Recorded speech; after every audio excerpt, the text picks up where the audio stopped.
man. I do what I do. Under the veil of respectability. The moment it becomes too obvious, the moment it stops being something that can be explained away, it becomes a liability. That's why you'll see white people come out and condemn this woman. Okay? Just like this little lady right here. See her little face? This little one right here in the lower corner. She's one of the white women say, oh my God. She's in effect trying to condemn her. Okay? Again, it's not because they fundamentally disagree with her, but because she said the quiet part out loud. All right. And when racism is subtle, when it's hidden behind policies and coded language, they can deny it. They can deflect. They can gaslight. But when you got a white woman who openly mocks deported families and call Latinos subhuman for the whole world to see, it becomes impossible to ignore. Now, here's the issue. Y'all with me? I want y'all, are y'all with me? Don't run off. Don't run off. Make sure you hit the subscribe button. Come on, we're going to learn something today. I want to talk to you all about something. All right? And I know I got some white people in there. I want you to know that we know. I don't need to tell white people about racism because they know racism. You know what I'm saying? But I'm going to educate my Latino friends and my black brothers and sisters. I want you to hear this. I had to go get some water for my jelly jar. But here, look. Here's a stat. White people are only 7% of the global population. So out of about 8 billion people, they're only 7%. Okay? Understand that. That's about what? How many was that about? That'd be about out of 8 billion, 800 million. So that's less than 800 million. Okay? It's about, I guess, 700 million. More or less. Okay? So they're vastly outnumbered, and history has shown that when they let their racism get too bold and go public, the rest of the world turns on them. Look at history.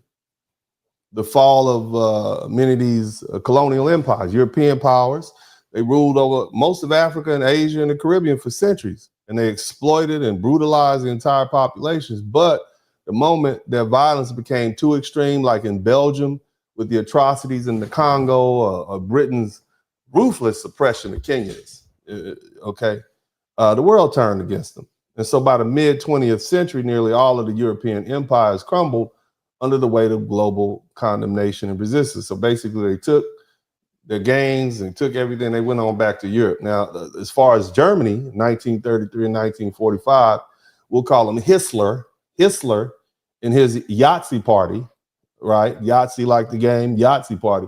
They were just the most extreme version of white supremacy. But the ignorance, the arrogance led to their downfall. And I want to take a note here. Somebody type Shark Island in the chat room. Somebody type Shark Island in the chat room. Somebody type Shark Island in the chat room. See, we always think that the Germans only went after Jewish people. But they practiced before they got to the Belgium, before they got to the Jewish people. They started in Shark Island, and Shark Island is in Africa. Okay, so the same things they did to Africans, they then did that to the Jewish people in Jewry. Look it up. I want y'all to learn that for yourselves. All right. So when you see these Yahtzees throwing up hand signs and whatnot, understand that the Jewish people have always been considered their target, but they practiced on you, so they're not your friends either. So all of you all dealing with these folk who on the internet, so oh yeah, we just don't like that group of people. They don't like you either. Okay, right?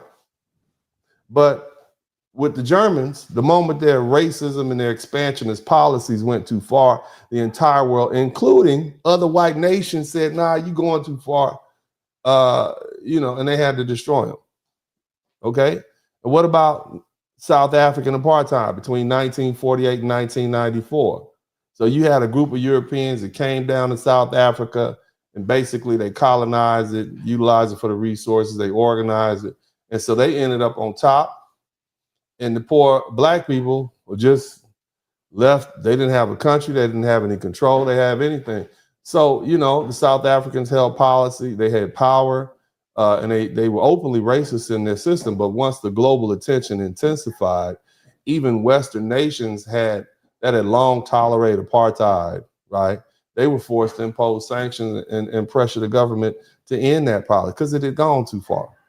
And see, the thing is, white supremacy and racism only survives when it can operate under the guise of fairness and order and democracy. Okay.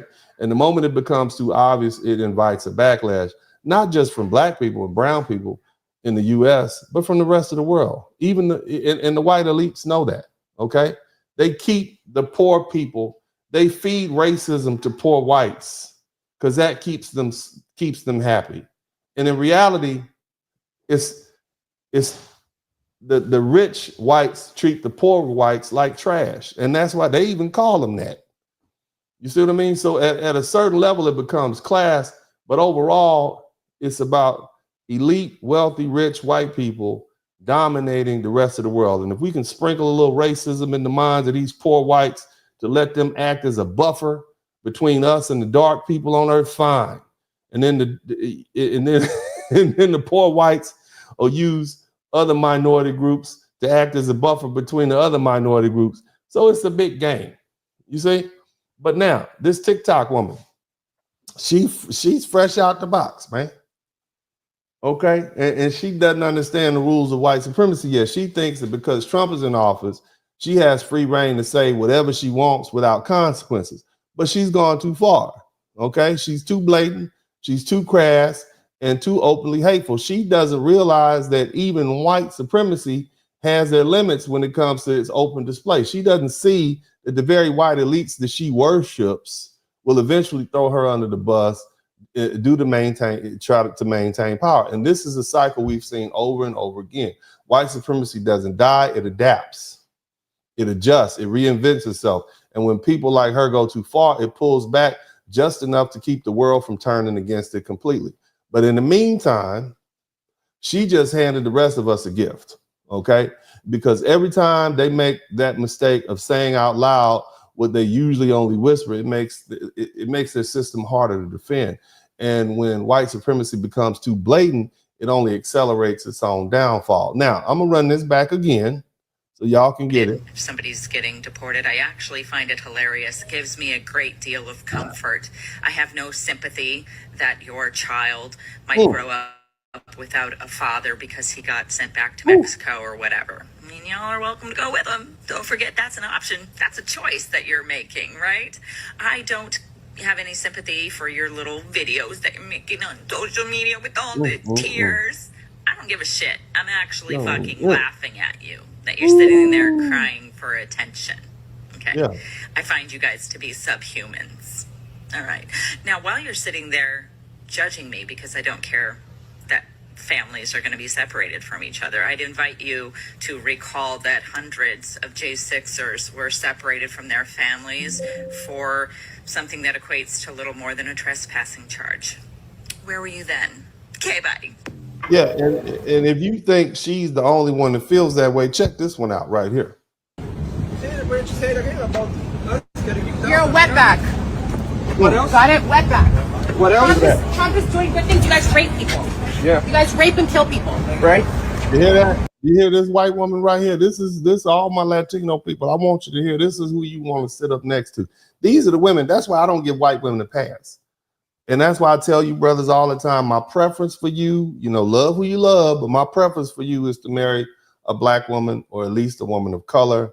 My preference ideally is a woman of African descent. She can be foundational Black American. She could be Caribbean Black American, Latino, Afro-Latino. She could be African. That's my preference, because do you really want a woman like this who really has this deep-seated hate raising your children? That's what you have to ask yourself. Okay, and this is Scott Storch's wife. Scott Storch, the white guy that does all the hip hop. This is his wife, right? This is your ally right here. Take your $50 and suck dick. Give my change. See what comes out? This is what comes out when she get mad. I'm saying, I'm just pointing it out. It might be uncomfortable for y'all. I know you got your little white girlfriend laid up next to you. I'm not like that, Tyrone. I don't know why you listen to that DennisSpurling, that Uncle D guy. I mean, I'm their uncle. I'm going to tell them how it is. You understand me? I'm gonna tell them how it is. It's my job. A lot of them didn't have uncles and older relatives and older black men to sit up and tell them just how the game is so they can operate. You see what I mean? So they can recognize it. You see what I mean? But this is what I'm saying. Again, love who you love, baby. Whoever you love who you love. You understand me? If you like it, I like it for you. My preference is get you a fine black woman with big booty and have you some little brown kids, okay? Get you a little Afro Latina and get you some cornbread with your tacos, whatever you do, baby, okay? I want you to be happy. But at the end of the day, you got to know what you're dealing with. Keep listening. I'm rich, you're poor. I'm rich, you poor. Look at that. Difference. You're a poor soul. Yep, poor. You're a poor soul. Look at that. Look at that. All you good for is being her valet. No, shut up. Okay, now You wanna record me, bitch? Wanna record me? Shut the fuck up. I didn't touch you, bitch. Shut the fuck up. Give me my keys. Look at that. Sir, who's gonna park our cars now that Trump sending all that? That's what they care about. They don't care about you and your humanity. They care about who's gonna pick their fruit, park their cars, and cut their lawns and babysit their kids. They don't see you as you thought doing we did all this work. The work is gonna be here when you leave. Somebody's gonna do it. Trust me. What's up? Welcome to the broadcast. This is Uncle D. You can wash their ass in the tub, Kamala Harris. You would tune in to Uncle D. D's black man talk. Pull up, homie, take a seat. Don't be a shadow watcher every day. Learn something and you earn something. Let them know and drop some money in the plate. It's getting cold, ladies, talking ratchet. There's a king here, grab your coat, zip your jacket. Keep quiet for a second, close your jaw. Attorney Spurling, this ain't Pearly, know the law. Talking Constitution, pushing pins when he shooting, give him that. Masculinity, just for the record, sprinkle that. You can keep your cat, gotta cut it. Only cat he rubbing, gotta love it. I call it Molly Buddy. Gotta vote your interest, voting earns. Presidential, this is for the money that I earn. When you gon' learn, my people, that evil mixed with evil. No matter what you're doing, baby, this ain't equal. Sometimes when you're special, you get hated. The test is for the best, you're damn right, my people made it. Uncle D, Blizzard King, you been served, gotta know this now. Black men out here know we winning, gotta hold it now. Uncle D, you been served, get your notice now. Black men out here know we winning, gotta hold it now. Uncle D, you been served, get your notice now. Black men out here know we winning, gotta hold it now. Uncle D, you been served, get your notice now. Black men out here know we winning, gotta hold it now. Hey man, I'll do what I do. Somebody need to whip your ass. Get up and whip him, Sweets. Hey, don't be putting the money in my hand all rough. Take your ass out here. You buy you a Floby and cut your own damn hair.